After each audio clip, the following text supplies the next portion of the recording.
कराची से आपको अपडेट करें। बनारस के इलाके में मुबैना पुलिस मुकाबले में 3 अफराद जाम बहक और अहलकार समेत 2 अफराद जख्मी हुए हैं।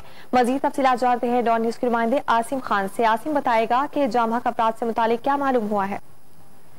आसिम खान से हम तफसीलात लेंगे। कराची से आपको अपडेट कर रहे हैं, जहां पर मुबैना पुलिस मुकाबले की एक और खबर सामने आ रही है और बनारस में मुबैना पुलिस मुकाबले में 3 अफराद जाम बहक और अहलकार समेत 2 अफराद जख्मी हुए हैं।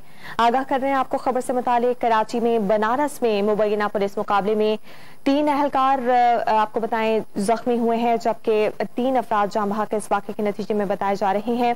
कराची का इलाका है बनारस, जहां मुबैना पुलिस मुकाबले में 3 अफराद जाम बहक और अहलकार समेत 2 अफराद जख्मी हुए हैं। ताज़ा तरीन वीडियोस के लिए हमारा YouTube चैनल सब्सक्राइब करके बेल आइकन प्रेस करिए ताकि आपको मिले हर अपडेट सबसे पहले।